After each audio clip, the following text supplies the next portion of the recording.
दोस्तों नमस्कार। आपके इस चैनल पर हिंदी साहित्य इतिहास के लेखन की परंपरा की एक जो सीरीज चल रही है उसमें आज हम आचार्य रामचंद्र शुक्ल जी के इतिहास ग्रंथ का अध्ययन करेंगे।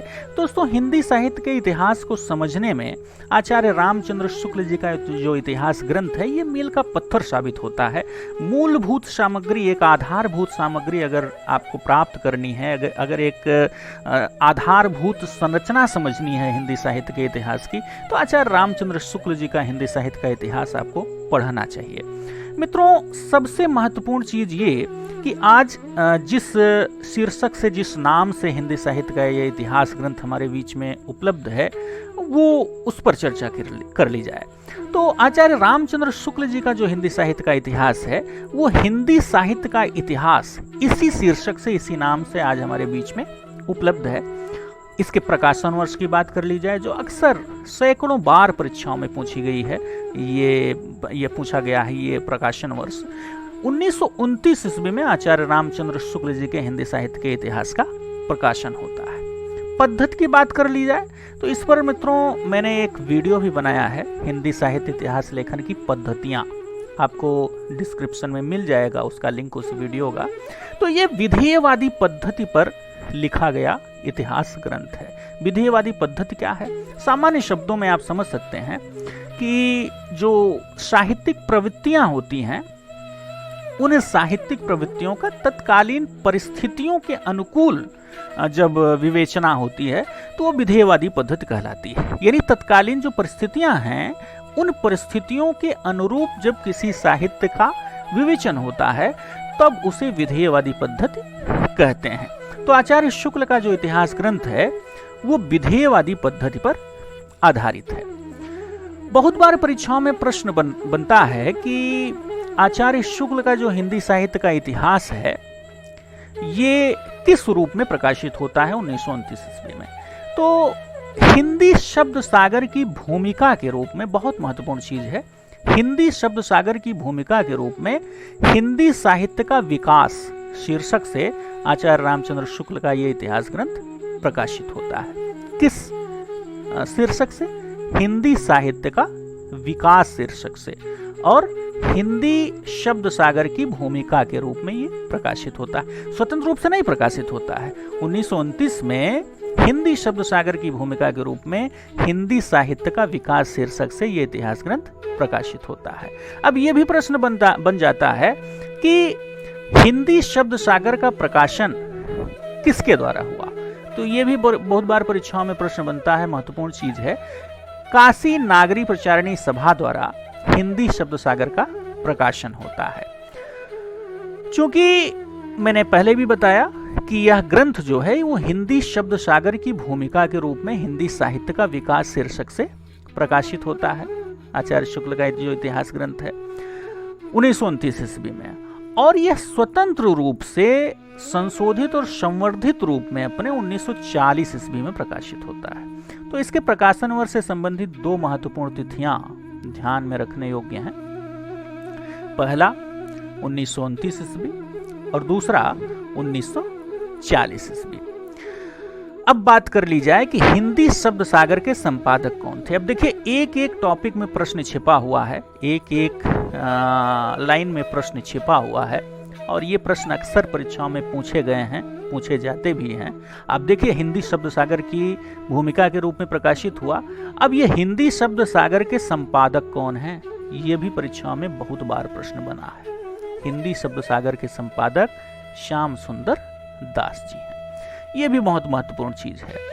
अब आचार्य रामचंद्र शुक्ल जी का जो हिंदी साहित्य का इतिहास ग्रंथ है वो बहुत महत्वपूर्ण ग्रंथ है, क्योंकि इन्होंने जो काल विभाजन किया, जो नामकरण किया, ये काफी हद तक लोगों के द्वारा स्वीकार किया गया। भले वीरगाथा का लोगों ने अस्वीकृत कर दिया बाद में, लेकिन फिर भी एक आधारभूत सामग्री, मैंने पहले ही कहा, इनके इतिहास ग्रंथ से देखने को हमको मिलती है। तो आचार्य रामचंद्र शुक्ल जी का जो काल विभाजन एवं नामकरण है इस पर अगर चर्चा कर ली जाए, अक्सर परीक्षाओं में प्रश्न बनता है, आचार्य रामचंद्र शुक्ल का काल विभाजन लिखिए। आचार्य रामचंद्र शुक्ल के हिंदी साहित्य के इतिहास का जो काल विभाजन उन्होंने किया और जो नामकरण उन्होंने किया, इस पर अक्सर प्रश्न बनता है।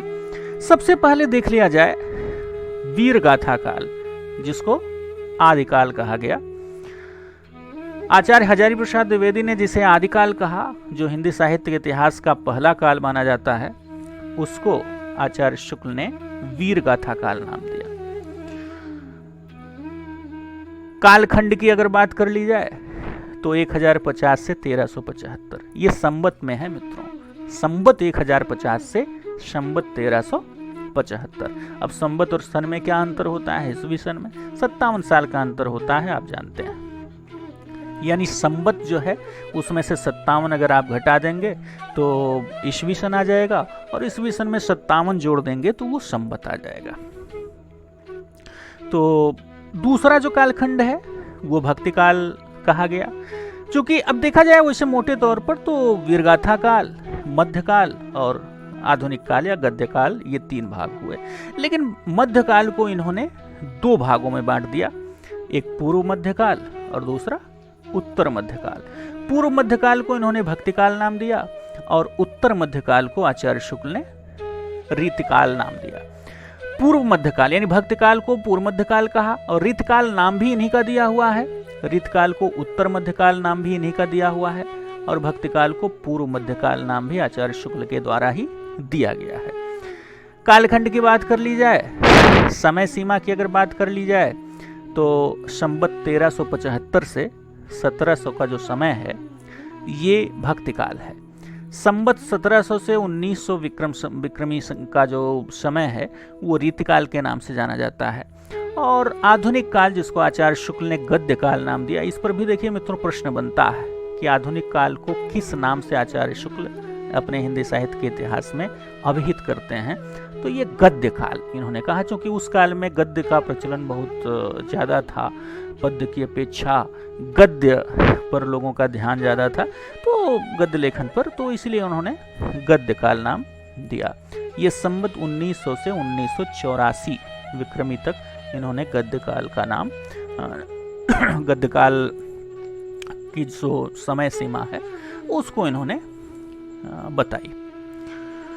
तो ये जो काल विभाजन है आचार्य रामचंद्र शुक्ल का और जो नामकरण है, इस पर बहुत प्रश्न बनते हैं। वीरगाथा काल नाम किसका दिया हुआ है? आचार्य शुक्ल का। आदिकाल को इन्होंने वीरगाथा काल नाम दिया। पूर्व मध्यकाल, उत्तर मध्यकाल, गद्य काल, रीतिकाल, ये सब नाम आचार्य शुक्ल के द्वारा दिए गए हैं। और इनका जो ये समय सीमा है विभिन्न कालखंडों की, 1050 से जो ये शुरू करते हैं 1984 तक, ये बहुत बार पूछा गया है और अक्सर परीक्षाओं में इन पर प्रश्न बनते हैं। वीरगाथा काल, जिसको आदिकाल बाद में आचार्य हजारी प्रसाद द्विवेदी ने कहा, इसके विषय में आचार्य शुक्ल लिखते हैं कि ये जो वीरगाथात्मक प्रवृत्ति है, वीरगाथात्मक प्रवृत्ति, उसी के चलते इन्होंने अपने हिंदी साहित्य के इतिहास ग्रंथ में उन्होंने लिखा है कि उस समय के जो इतिहास, उस समय की जो रचनाएं थीं, उनमें जो वीरगाथात्मक प्रवृत्ति थी, उसी वीरगाथात्मक प्रवृत्ति के चलते इन्होंने जो है उस कालखंड को वीरगाथा काल नाम दिया। हालांकि ये एक प्रवृत्ति विशेष थी। प्रवृत्ति विशेष का मतलब देखिए ये जो आदिकाल था उसमें तमाम प्रवृत्तियां थीं, तो ये एक वीरगाथात्मक प्रवृत्ति भी थी, यानी वीरतापूर्ण रचनाएं सृजित करने की एक परंपरा उस समय में थी। तो किसी एक प्रवृत्ति के आधार पर किसी कालखंड का नामकरण करना भी गलत है। तो इस आधार पर बाद में आचार्य हजारी प्रसाद द्विवेदी ने वीरगाथा काल नाम को अस्वीकार करते हुए आदिकाल नाम आचार्य हजारी प्रसाद द्विवेदी ने दिया। परिवर्ती विद्वानों ने भी उसको अमान्य घोषित किया, लेकिन फिर भी वीरगाथात्मक प्रवृत्ति के चलते इन्होंने उस कालखंड का नाम वीरगाथा काल नाम रखा। शुक्ल जी कहते हैं कि आदिकाल का जो प्रारंभ है वो राजा भोज के समय से प्राकृत के अंतिम अपभ्रंश अवस्था से शुरू होता है। यानी राजा भोज का जो समय है और प्राकृत की अंतिम अपभ्रंश अवस्था जो है वही आदिकाल का, वहीं से आदिकाल का शुभारंभ होता है। यानी संवत 1050 यानी 1000 ईस्वी के आसपास आप कह सकते हैं, जो आदिकाल के शुरुआत की जो समय सीमा है वो राजा भोज का समय था और प्राकृत की अंतिम अपभ्रंश अवस्था वही थी इसकी चर्चा आचार्य शुक्ल अपने इतिहास ग्रंथ में करते हैं।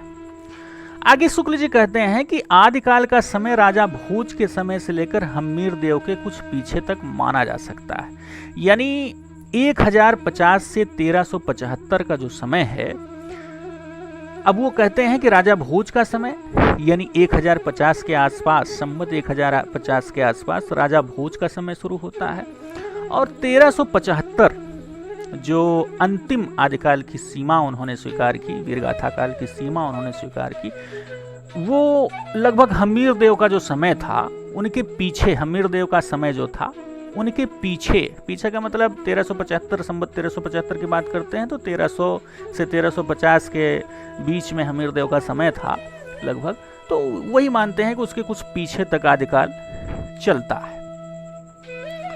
आचार्य शुक्ल की जो समय सीमा है आदिकाल की वही है 1050 से 1375। इस पर तमाम प्रश्न बनते हैं और कई बार परीक्षाओं में इस पर प्रश्न पूछा भी गया है। अच्छा, ये बहुत महत्वपूर्ण चीज ये है कि आचार्य रामचंद्र शुक्ल ने जो वीरगाथा काल नाम दिया आदिकाल का, वो किस आधार पर दिया। मैंने पहले ही बताया कि वीरगाथात्मक प्रवृत्ति के चलते उन्होंने वीरगाथा काल नाम दिया, लेकिन महत्वपूर्ण चीज ये कि उन्होंने उस समय की 12 प्रामाणिक रचनाओं का अपने हिंदी साहित्य के इतिहास में उल्लेख किया है। 12 प्रामाणिक रचनाओं का। उन 12 प्रामाणिक रचनाओं में अपभ्रंश की 4 रचनाएं हैं और देश भाषा की 8 रचनाएं हैं। अब ये जो अपभ्रंश की 4 रचनाएं हैं, इनका उल्लेख कर लिया जाए कि अपभ्रंश की 4 रचनाएं कौन सी हैं। तो सबसे पहली रचना है हम्मीर रासो, सारंगधर की रचना है। 13वीं शती के रचनाकार थे सारंगधर, उनकी रचना है हम्मीर रासो। अब याद आप कैसे करेंगे, याद कर लीजिए भाई, हम्मीर को अमीर बना दीजिए और सारंग को रंग बना दीजिए। जो अमीर होते हैं वो सारंग, यानी उनके जीवन में बहुत से रंग होते हैं, तो अमीर और रंग जोड़ के हम्मीर और सारंग जोड़ दीजिए, आपस में कनेक्ट कर दीजिए तो आसानी से याद हो जाएगा। ये 13वीं शताब्दी के थे। दूसरी जो रचना है विजयपाल रासो, नल्ल सिंह इसके रचनाकार हैं। नल्ल सिंह आपको याद होगी, वो एक फिल्म थी कोई जिसमें जो अभिनेता था फिल्म का, नायक जो था फिल्म का, वो नल जो है, हैंडपंप जो है वो उखाड़ लेता है। अब फिल्म का नाम मैं नहीं बताऊंगा, आप लोगों ने देखी होगी। तो वो नल उखाड़ लेता है तो तब उसके बाद उसकी विजय हो जाती है। तो आप नल्ल सिंह से विजयपाल को जोड़ सकते हैं, यानी नल उखाड़ने पर ही उस फिल्म में जो नायक है उसकी विजय हुई थी। तो ऐसे आप विजयपाल को नल्ल सिंह से जोड़ सकते हैं। तीसरी चौथी जो अपभ्रंश की रचना है वो कीर्तिलता और कीर्ति पताका है। आप जानते हैं विद्यापति की दोनों रचनाएं हैं, कीर्तिलता और कीर्ति पताका, 14वीं शताब्दी की। हाँ, नल्ल सिंह की जो रचना है विजयपाल रासो, ये 1298 ईस्वी की है, और हम्मीर रासो मैंने पहले ही बताया 13वीं शताब्दी की रचना है। 14वीं शताब्दी की 2 रचनाएं हैं, एक कीर्तिलता और दूसरा कीर्ति पताका। अब इनको आप कैसे याद रखेंगे, क्योंकि विद्यापति की रचना है तो आप कह सकते हैं कि जिसके पास विद्या होगी, जो विद्या का पति होगा, जिसके पास विद्या होगी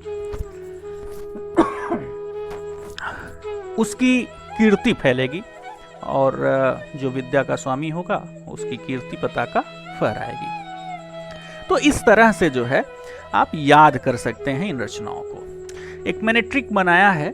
हाँ, अपभ्रंश की जो 4 रचनाएं हैं उनको आप कैसे याद रखेंगे। लता पता हम्मीर विजय, ये एक सेंटेंस याद कर लेंगे, लता पता हम्मीर विजय। तो अपभ्रंश की 4 रचनाएं इसमें आ गई। लता से कीर्तिलता, पता से कीर्ति पताका, हम्मीर से हम्मीर रासो, विजय से विजयपाल रासो। तो लता पता हम्मीर विजय एक सेंटेंस याद कर लेंगे तो शुक्ल जी द्वारा बताई गई जो अपभ्रंश की 4 रचनाएं हैं वो ध्यान में रहेंगी, याद रहेंगी वो चीजें। आचार्य शुक्ल ने जो 8 देश भाषाओं का जिक्र किया, देश भाषा की रचनाओं का जिक्र किया, उनके नाम की अगर बात कर ली जाए तो सबसे पहली रचना है पृथ्वीराज रासो। पृथ्वीराज रासो बहुत चर्चित रचना है, चंद्रवरदाई की रचना है, 12वीं शताब्दी की। पृथ्वीराज चौहान का नाम आपने सुना होगा, उन्हीं से संबंधित ये रचना है चंद्रबरदाई की। वो चंद्रबरदाई उनके दरबारी कवि थे, तो इसमें कोई ट्रिक की ज़रूरत नहीं है। पृथ्वीराज और चंद्रबरदाई के विषय में तो सब जानते हैं, और चंद्रबरदाई हिंदी के पहले महाकाव्यकार कहे जाते हैं, और पृथ्वीराज रासो हिंदी का पहला महाकाव्य कहा जाता है। तो पृथ्वीराज रासो पहली रचना है। 8 देश भाषाओं की जो बात की उन्होंने, देश भाषाओं की रचनाओं की, तो पृथ्वीराज रासो पहली रचना है 12वीं शताब्दी की। दूसरी रचना है बीशल देव रासो, नरपति नाल इसके रचयिता हैं बीशल देव रासो। 1212 विक्रम संवत की रचना है ये। अच्छा, अब इसको आप कैसे याद करेंगे? ये भी श्रृंगार रस की रचना है, बीशल देव रासो। इसको आप कैसे याद करेंगे? नरपति, नरपति का मतलब जो नर का पति हो, नर माने नर का मतलब मनुष्यों से समझ लीजिए। नरपति यानी नरेश, राजा। जो राजा है वो क्या है? वो बीशल है। बीशल का मतलब वो 20 है सबसे। नरपति कौन होता है? जो 19 नहीं, सबसे 20 होता है। तो ऐसे आप याद कर सकते हैं। तो नरपति का मतलब नरेश, राजा, वो 19 नहीं होता किसी से, वो सबसे 20 होता है। ऐसे आप याद कर सकते हैं। तीसरी रचना की जो उन्होंने बात की वो है परमाल रासो जगनिक, जिसके प्रणेता हैं 1230 विक्रम संवत जगनिक। वही परमाल रासो है जो कि उत्तर प्रदेश में अक्सर आलखंड नाम से ये जानी जाती है, और बरसात के समय में, सावन के समय में ये जो है आल्हा गाया जाता है उत्तर प्रदेश में। तो वही आल्हा जो है, इसका साहित्यिक नाम है परमाल रासो। इसके रचयिता कौन है? जगनिक। अब इसका नाम कैसे याद रखेंगे? परमाल, पर माने दूसरा, माल माने माल, सामग्री। तो जगनिक, अब ऐसे कल्पना कर लीजिए कि दूसरे का माल जो है अगर आपको प्राप्त करना है, चुराना है, तो जगनिक, तो रात में जागना पड़ेगा भाई। चोर दूसरे का माल चुराते हैं तो जगनिक जागते हैं ना। तो जगनिक और परमाल आप एक दूसरे से कनेक्ट करके इसको याद कर सकते हैं। चौथी जो रचना है वो है खुमाण रासो, जिसके रचनाकार कौन है? दलपति विजय, खुमाण रासो। अब इसको भी 9वीं शताब्दी की रचना है। अब इसको भी आसानी से याद कर सकते हैं। दलपति विजय यानी जो दलपति है, किसी बहुत बड़े दल का जो पति है, यानी सेनानायक है, वो खुमार, खुमार का मतलब वो खुमार में अपने डूबा हुआ है। वो कोई दलपति बन गया, यानी किसी दल का, किसी टीम का लीडर बन गया, तो वो खुमार में, अपने खुमार का मतलब अपने खुमार में जो है वो डूबा हुआ है। 5वीं रचना की अगर बात कर ली जाए तो वो है जय मयंक जस चंद्रिका। जब चंद्रिका लिख दिया गया है गलती से, तो जस चंद्रिका है, जय मयंक जस चंद्रिका, जिसके रचनाकार हैं मधुकर कवि। ये भी आसानी से याद कर सकते हैं। मयंक माने भी चंद्रमा होता है, और चंद्रिका माने चंद्रमा की चांदनी। तो चंद्रिका माने चांदनी।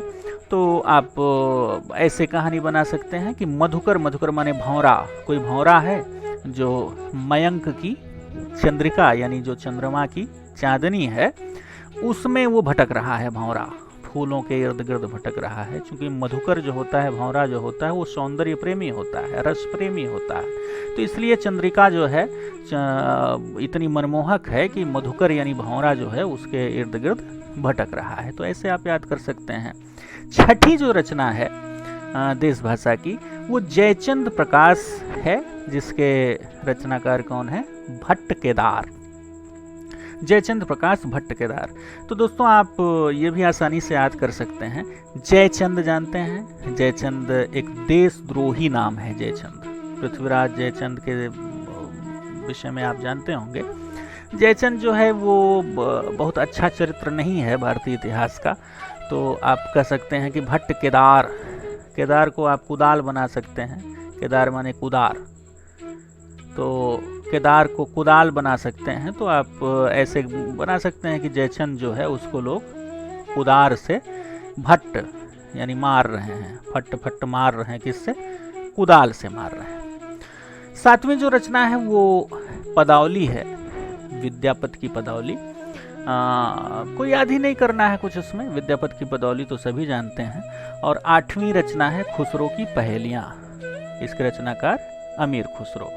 तो ये जो 8 रचनाएं हैं, इधर 8 देश भाषा की रचनाएं और उधर जो है वो अपभ्रंश की 4 रचनाएं। तो 8 और 4 मिलकर ये 12 रचनाएं हैं। 12 प्रामाणिक रचनाओं का इन्होंने, आचार्य शुक्ल ने आदिकाल में 12 प्रामाणिक रचनाओं का जिक्र किया, जिसके आधार पर उन्होंने वीरगाथा काल नाम रखा।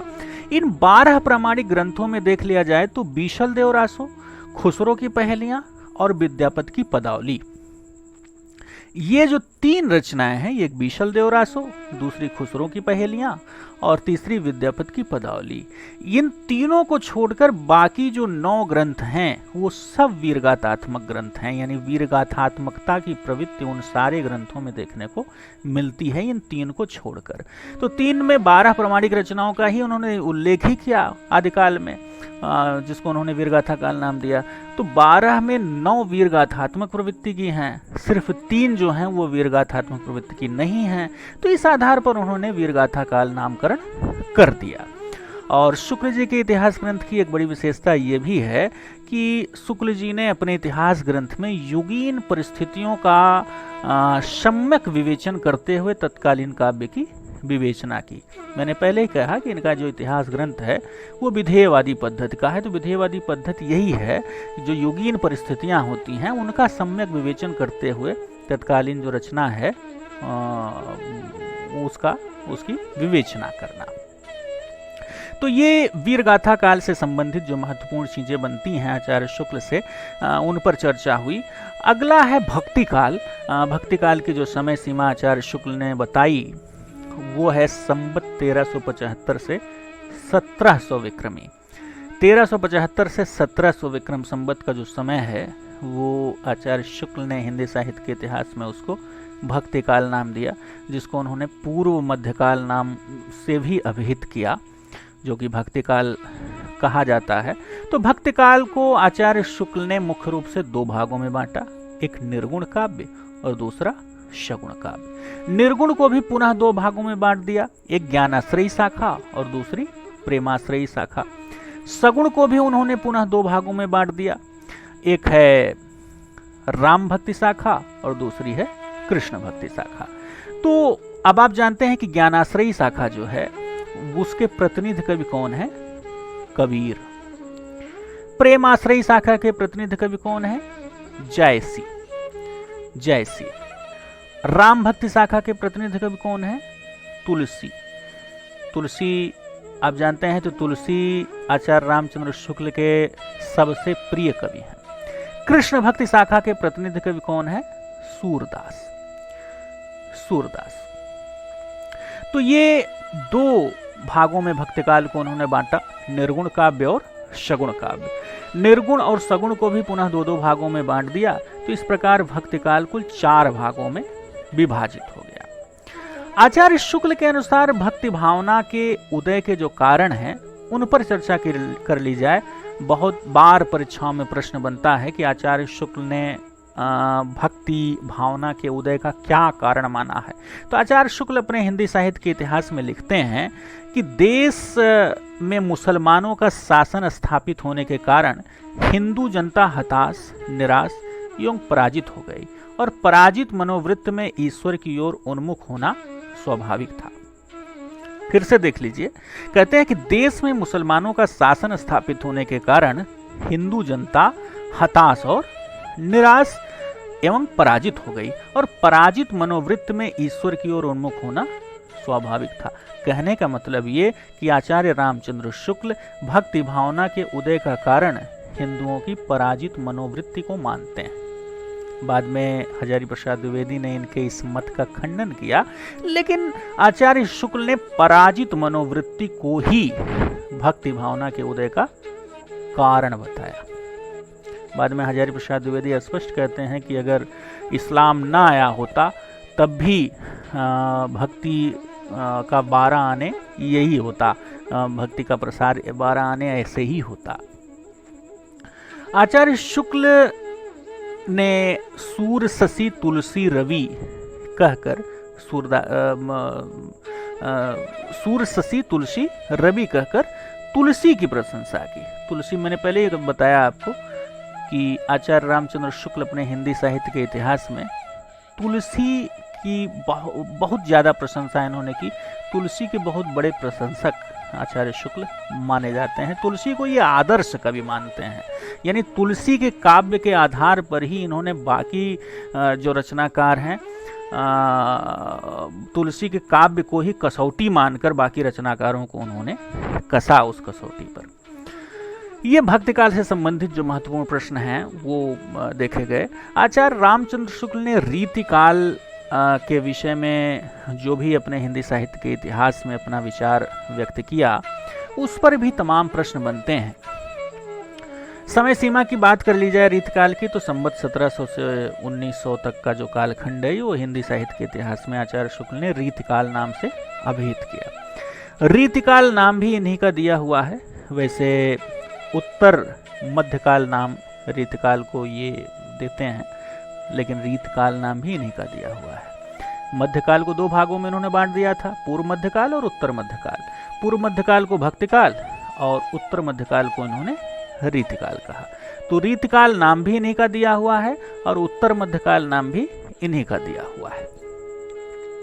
आचार्य शुक्ल के अनुसार इसमें कोई संदेह नहीं कि काव्य रीति का सम्यक समावेश, इसमें कोई संदेह नहीं कि काव्य रीति का सम्यक समावेश पहले पहल आचार्य केशव ने ही किया था, किंतु रीति ग्रंथों की अविरल और अखंडित परंपरा का निर्वाह केशव की कवि प्रिया के लगभग 50 वर्ष पीछे चला, और वह भी एक भिन्न आदर्श को लेकर, केशव के आदर्श को लेकर नहीं। कहने का मतलब ये कि आचार्य रामचंद्र शुक्ल केशव दास को मानते तो हैं कि ये सबसे पहले जो रीति, काव्य रीति का समावेश देखने को मिलता है वो सबसे पहले आचार्य केशव के काव्य में देखने को मिलता है, लेकिन केशव का जो समय है वो इनके अनुसार भक्तिकाल है। चूंकि केशव के समय जो कविप्रिया है केशव की रचना, उसके 50 वर्ष बाद एक अविरल और अखंडित परंपरा रीति काव्य की चली। तो इस आधार पर केशव को आचार्य शुक्ल रीतकाल का प्रवर्तक नहीं मानते। किसको मानते हैं, अगले पेज में देखते हैं। आचार्य शुक्ल के अनुसार हिंदी रीति ग्रंथ की अखंड और अविरल परंपरा चिंतामणि त्रिपाठी से चली। तो कई बार परीक्षाओं में प्रश्न पूछा भी गया है कि आचार्य रामचंद्र शुक्ल ने रीतिकाल का प्रवर्तक किसे माना, तो चिंतामणि त्रिपाठी को आचार्य रामचंद्र शुक्ल ने रीतकाल का प्रवर्तक माना। शुक्ल जी वस्तुतः रीतकाल का विभाजन नहीं कर पाए। उन्होंने रीतकाल के कवियों को दो रूपों में प्रस्तुत किया। एक रीति ग्रंथकार कवि जिसमें उन्होंने 57 कवियों का उल्लेख किया, और दूसरे हैं रीतिकाल के अन्य कवि जिसमें उन्होंने 46 कवियों का उल्लेख किया। दोस्तों, मैंने पहले भी जब मिश्र बंधुओं से संबंधित वीडियो मैंने बनाया तो उस वीडियो में मैंने बताया कि रीतिकाल के विषय में अधिकांश सामग्री आचार्य शुक्ल ने मिश्र बंधुओं से ली। उसमें 57 कवि रीति ग्रंथकार के रूप में और 46 कवि रीतकाल के अन्य कवि के रूप में उन्होंने उल्लेखित किया है अपने हिंदी साहित्य के इतिहास में। तो प्रश्न बन सकता है कि आचार्य शुक्ल ने रीति ग्रंथकार कवियों की संख्या कितनी बताई? 57। आचार्य शुक्ल ने रीति ग्रंथकार कवियों की संख्या कितनी बताई? 57।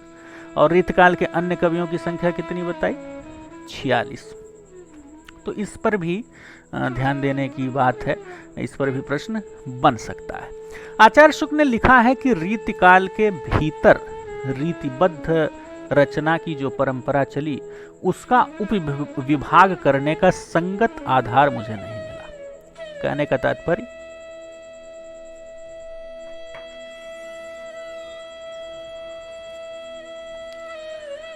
तात्पर्य ये कि आचार्य शुक्ल को रीति काल का जो वर्गीकरण करने की बात है उसका कोई संगत आधार इनको नहीं मिला। तो उस आधार पर उन्होंने रीतिकाल का एक उचित विभाजन, जैसे बाद में लोगों ने रीतिमुक्त काव्यधारा, रीतिबद्ध काव्यधारा और रीतिसिद्ध काव्यधारा का जिक्र किया, उस तरह इन्होंने रीतिकाल का वर्गीकरण नहीं किया, क्योंकि इनको कोई संगत आधार देखने को नहीं मिलता है। रीतकाल के बाद अगर बात कर ली जाए आधुनिक गद्य की, तो जिसको आधुनिक काल कहते हैं, तो आचार्य शुक्ल ने उसको गद्य काल नाम दिया। गद्यकाल मैंने पहले ही आपको बताया, गद्यकाल नाम क्यों दिया, क्योंकि उस समय जो है वो गद्य का ही बोलबाला देखने को मिल रहा था। आचार्य शुक्ल ने रीतकाल के बाद जो है हिंदी गद्य पर विशेष ध्यान केंद्रित पाया हिंदी के साहित्यकारों का, इसलिए आधुनिक काल को उन्होंने गद्यकाल नाम से अभिहित किया। गद्यकाल को आचार्य रामचंद्र शुक्ल ने 3 भागों में विभाजित किया। पहला है, अक्सर परीक्षाओं में प्रश्न पूछा जाता है कि आचार्य शुक्ल के अनुसार प्रथम उत्थान काल क्या है, कब से कब तक है। तो संवत 1925 से 1950 विक्रमी जो है ये प्रथम उत्थान काल है। द्वितीय उत्थान काल की अगर बात कर ली जाए तो संवत 1950 से 1975 ये जो है द्वितीय उत्थान काल है, और तृतीय उत्थान काल जो है 1975 से आगे है। यानी आधुनिक काल, जिसको उन्होंने गद्य काल नाम दिया, उसको उन्होंने 3 भागों में बांटा, प्रथम उत्थान, द्वितीय उत्थान और तृतीय उत्थान। प्रथम उत्थान 1925 से 1950 विक्रम संवत, द्वितीय उत्थान 1950 से 1975, तृतीय उत्थान 1975 से आगे। तो इस तरह से दोस्तों हम देखते हैं आचार्य रामचंद्र शुक्ल का जो हिंदी साहित्य का इतिहास है, उसमें आदिकाल से लेके आधुनिक काल तक जो महत्वपूर्ण प्रश्न परीक्षाओं में बनते हैं उन पर एक सामान्य परिचर्चा हुई। अगला वीडियो दोस्तों आचार्य रामचंद्र शुक्ल जी के जो भी महत्वपूर्ण कथन हैं, अक्सर आजकल आप देख रहे हैं परीक्षाओं में, 2020 में टीजीटी की परीक्षा आप देखिए, अक्सर बहुत सारे कथन पूछे गए विद्वानों के। तो अगला वीडियो जो है आचार्य रामचंद्र शुक्ल जी के इतिहास ग्रंथ से ही विशेष रूप से, और अन्य जो भी ग्रंथ हैं उनमें जो इनके महत्वपूर्ण कथन हैं उनसे संबंधित वीडियो अगला आप लोगों के बीच में होगा। दोस्तों वीडियो में अंत तक बने रहने के लिए आपका बहुत बहुत धन्यवाद। फिर मिलेंगे दोस्तों अगले वीडियो में। बहुत बहुत धन्यवाद।